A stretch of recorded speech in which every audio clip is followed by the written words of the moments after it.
This is problem F5-4. It's on page 226. Determine the components of reaction at the fixed support A. Neglect the thickness of the beam. Well, let's sketch what this problem looks like first.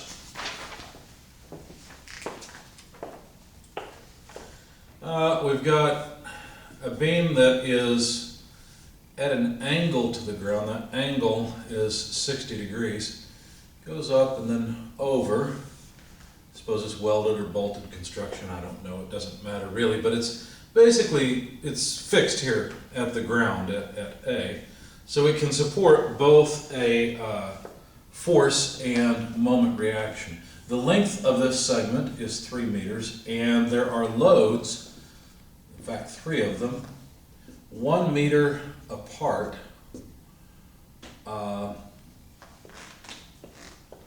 Yeah, that's supposed to be, that's a 1, so there we go.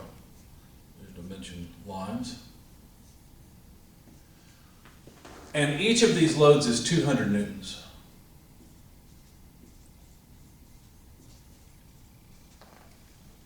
We're supposed to find all of the reactions at the support at ground. So let's begin with a free body diagram.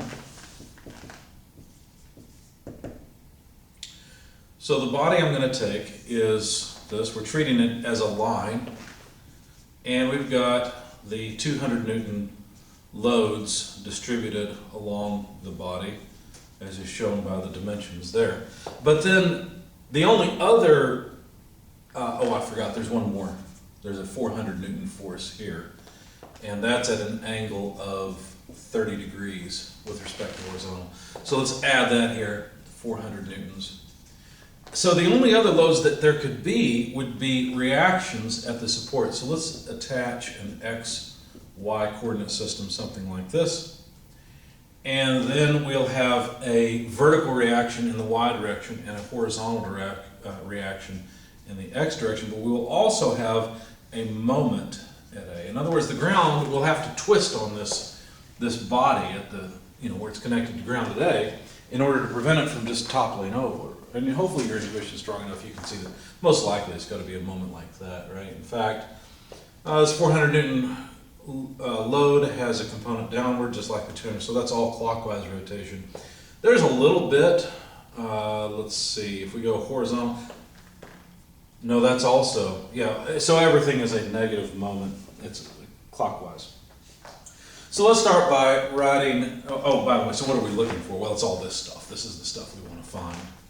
So let's start by writing our equations of equilibrium, for example, a sum of force equation in the X direction. So we've got AX plus, well, this 400 Newton force has a horizontal component. Notice we know this is our 30-degree angle. So we're going to need the cosine side of that 400 Newton force. So 400 newtons cosine of the angle 30 degrees, this comes out to 0.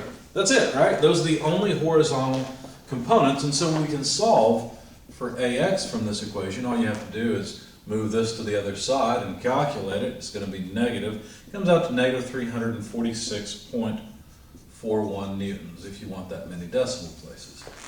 So there's AX. In other words, we got to pull back. The ground's pulling back this way, which makes sense. The 400 Newton force is essentially pulling to the right, so the ground's got to pull to the left. Okay. How about if we sum forces in the Y direction? Well, let's see. We'll have the reaction AY. We'll have all 3 of those 200 Newton forces acting downward. So let me just write negative 3 times 200, save some time, minus 400 newtons. Now here we need the sine side of the 400 Newton force because now we need this piece, you see, the vertical piece. And so since we've got a 30-degree angle here, that must be sine. And this sum should come out to 0. So again, it's pretty straightforward to calculate AY. Just take all these things to the other side. Obviously, AY is going to come out positive, and that makes sense because generally these forces all act down, so it makes sense you'll have to push up on the other side to support it.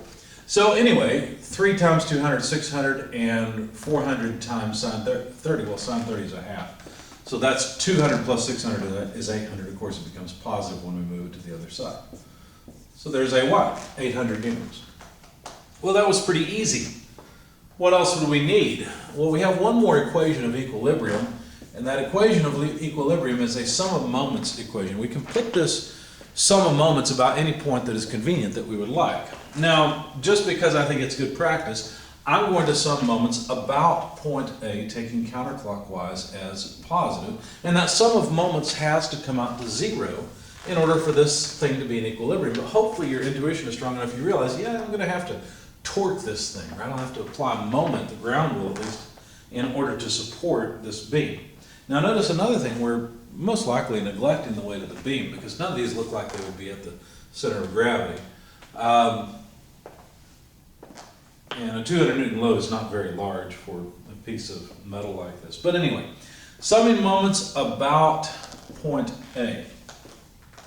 All right, so we're summing moments about this point, and what do we have? Well, each one of these 200 Newton loads has a moment arm, and you can see there's the first one, right? So what we need is the length of that piece. We know that this is a meter, and there's another meter, and there's another meter, but this length is a little bit of an issue. It's not too bad. I mean, think about it. It's just 3 meters hypotenuse. We need the horizontal piece, so that's just 3 meters times the cosine of 60 degrees. We'll make that note so we don't forget it. So basically we have a moment, let's see, this 200 Newton force is causing a clockwise moment. That's a negative thing. So minus 200 newtons multiplied by 3 meters cosine 60 degrees plus 1 meter. Because I can't afford to forget that 1 meter there. So there's the length of the moment arm, 3 cos 60 plus 1, multiplied by the 200 Newton load. Moving on, I'll have to go to the next line, but going on to the next load, its moment arm is a little larger than the last. We've got 3 meters cosine 60 degrees, but now we've got 2 meters more. Well, 1 meter more, right, than the last. So we've got 2 meters plus this little bit of length because we've got another meter here. So I've just taken care of the moment of that force and now this force. You can predict what the last one will be pretty easily. 200 newtons, 3 meters cosine 60 degrees plus 3 meters. Simple. So now I've taken the moment of all 3 of those 200 Newton loads.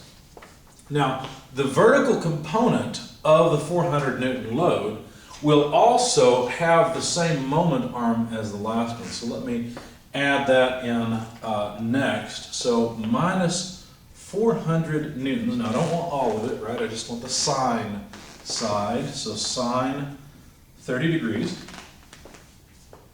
And then I need to multiply that, so that's the vertical piece, I need to multiply that by the same moment arm as this last one. So 3 meters cosine 60 degrees plus 3 meters.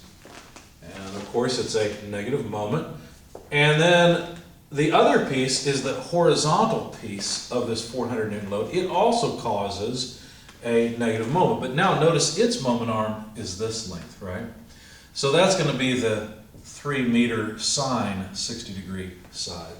So let's see, minus 400 newtons. I don't want all of it. I just want the horizontal piece. So cosine 30 degrees times 3 meters sine 60 degrees. Okay, so that should be all of the pieces that we need. And so, except there's one more thing.